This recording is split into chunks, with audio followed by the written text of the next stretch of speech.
One of the things which the UPA did and which has been building up over the years is a lot of sort of programs, redistributive programs, if you want to call them, sort of programs directed at the poor. So, you know, two of the major schemes of the UPA, the NREGA and the food subsidy programs would fall in that category. And there's a pervasive sense from, you know, a wide sort of people coming at it from various angles that the delivery mechanisms have been really broken, that it's all a mess. There's a huge number of complex schemes. There's massive leakages, massive corruption, massive inclusion and exclusion errors, and so on and so forth. So we need to clean it up, even if one kind of agrees with the principle of underlying these programs. We need more clean and efficient ways of redistributing money and you know, having poverty removal programs. So we have seen some movements in that direction. The direct benefit transfer scheme, which has been brought in for LPG. There's been a push towards financial inclusion, the Jan Dhan Yojana, which has to be an integral component of it. And you know, there's a general movement towards cash transfers, which to many people are the solution. Pranabda has recently written about the idea of having something like universal basic income in the context of India. It has been talked about for Western countries. In the context of India, Abhijit Banerjee goes further than Pranabda and says that, you know, let's get rid of these complex, leaky schemes and let's replace them by something clean, like universal basic income. So looking at it overall, two questions. You know, how do you see the government approaching this? Are they headed in the right direction? And normatively speaking, what are the things we should do? What are the things they should do? Pranabda. Yes, in the social sector, I would say the government is continuing with some of the UPA programs. Even the Jan Dhan, which is a signature program of this government, if you think about around 2009, when the UPA government decided to transfer many of the NREGA payments through bank accounts, suddenly there was a huge number of bank accounts created. But of course, in the Jan Dhan, it has gone much further. But it is a continuation of those programs. Similarly, the signature sanitation campaign of Swachh Bharat is a continuation of the UPA Nirmal Bharat. But what I think the government should do in the Swachh Bharat is, why is it that millions of toilets built in the Nirmal Bharat, almost half have not been used? Why? One try to understand that. There are different explanations about water supply, explanations of who will clean those toilets. Hindu cultural taboos will not allow many people to clean those toilets, and so on. So I think without thinking, without examining why those programs did not work, to continue with another million of toilets, I'm not thinking it's the right way to go, but it's in the right direction. The social sector's programs are in the right direction.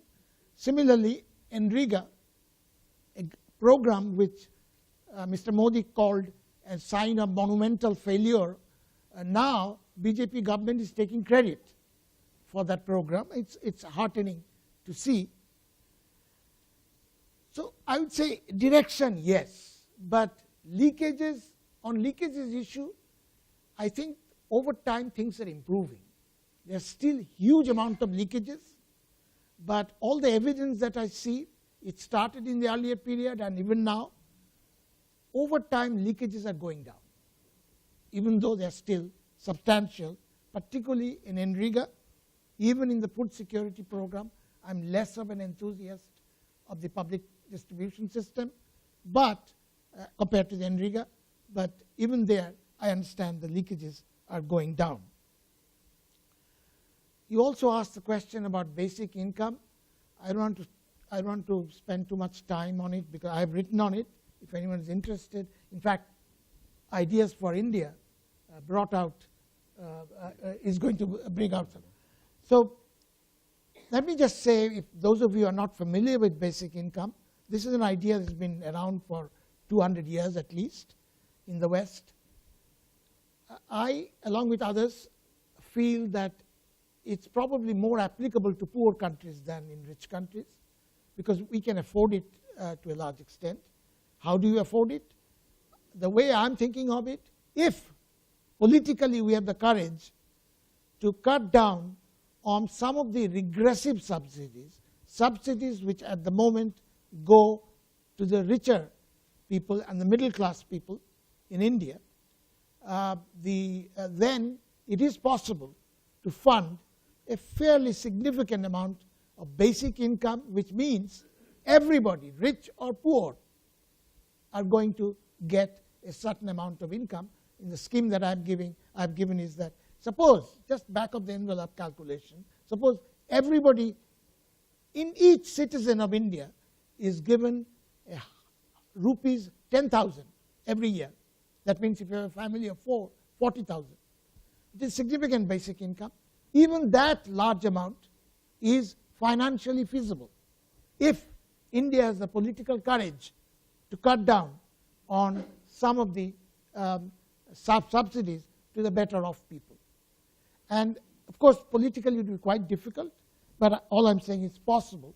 If anyone is interested in the question answer period, I'd be happy to answer questions about basic income. I don't think it's a panacea, and I don't think it should replace some of the other programs in health, education, and rigor.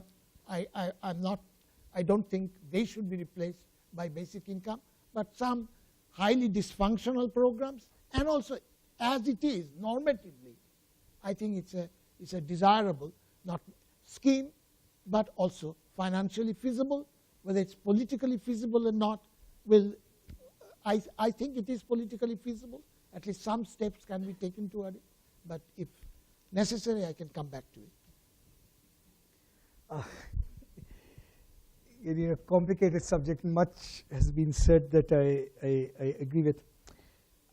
I think I'll just put out something which I think we need to think about, and it's a generalization of a point Pranat just made, which is, so we talk a lot about the social sector, and I think one of the signal failures of Indian policy discussion has been, we understand market failures, some of them at least. We understand some of the state failures. We actually don't understand social failures. And the incredible cost to social policy of those social failures, right? So, pardon the language, but a country in which you think the state needs to teach people how to shit and dispose of their garbage, it's not clear that that's just an engineering problem. Engineering can help. It's not clear that it's just policy intervention, right? And I think the good thing about Mr. Modi when he started was that he put it on the political agenda in a way that had not been done. And I think with the kind of conviction that, I mean, you know, has to do with the complicated sociology of India. But I don't think there has been a follow-up on that discussion of social failure.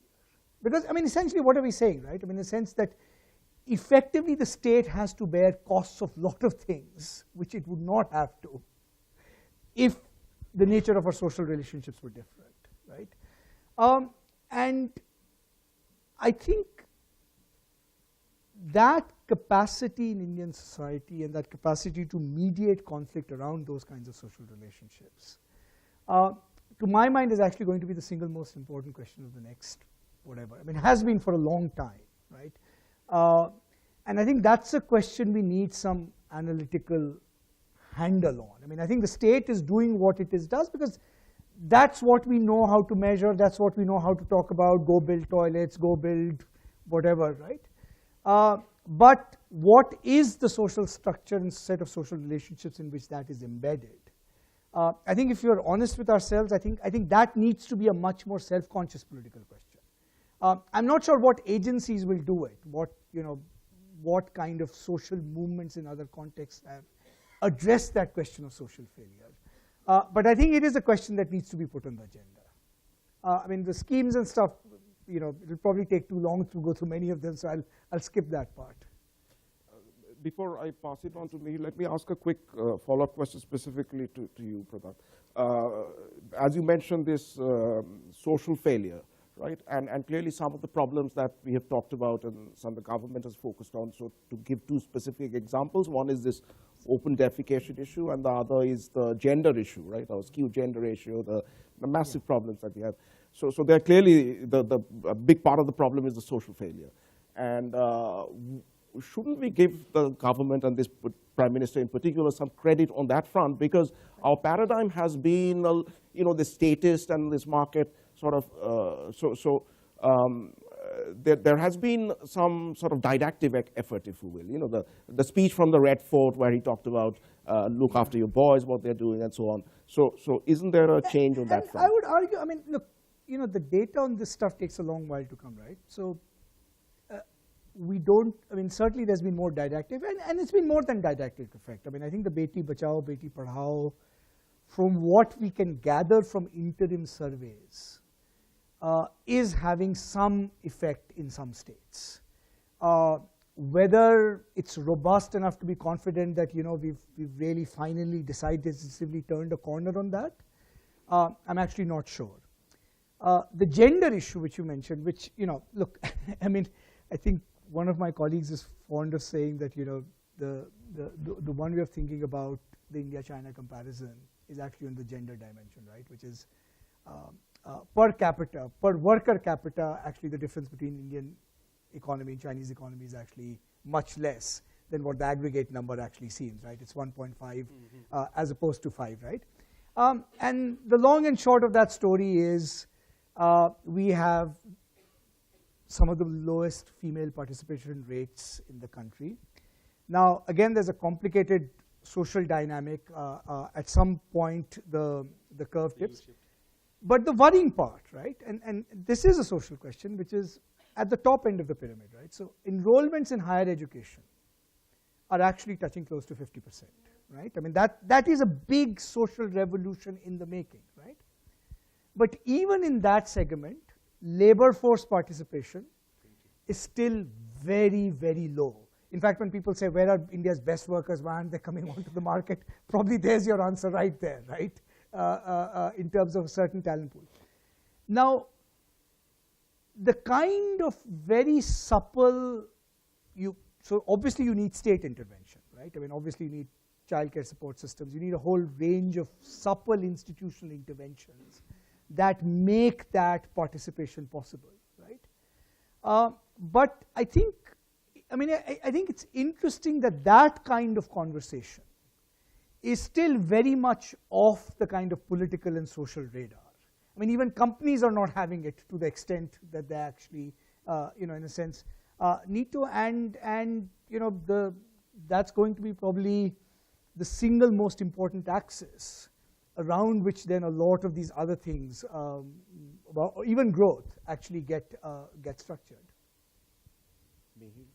Well, I think that one of the best areas in which this government has done best actually is in the social sector, not in social policy, but in the social sector, with some exceptions. We'll get to the exceptions in a second. But otherwise, I think that they have correctly figured out that we are not, you started by saying, weren't we going to be moving from, a welfareist kind of thinking about the world to a more market?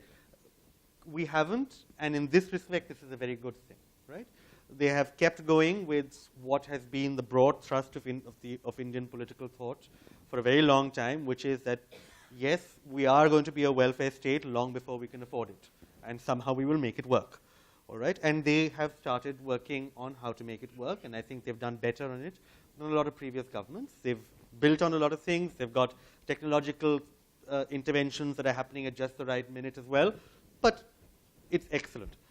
The exception is health, which I think Professor Bardhan has already talked about, so we won't go there, but he's exactly right. You cannot replace a universal health care with the kind of private insurance-based thing that I can confirm is what they're likely to put in. But I just want to come back to the Swachh Bharat thing as an example. And I think that the reason that it has caught our imaginations is not just because the Prime Minister did a very good job of selling it, but because, as he himself pointed out, it was unusual for the Prime Minister to stand up and make a big deal out of cleaning our streets or cleaning our neighborhoods and ensuring that sanitation worked, but also because this is, I think, something that we all as a country recognize that we're not very good at, and we hate it when anyone tells us that.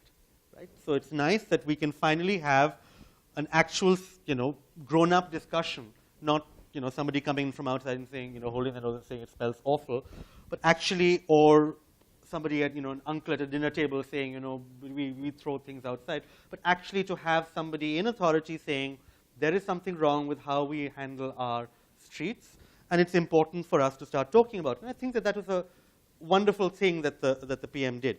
My sole point is you need to, and a lot of people started actually doing that kind of thing, right? They would go out and spend their weekends, or well, not their weekends, but 1 or 2 weekends, try to clean up their neighborhoods.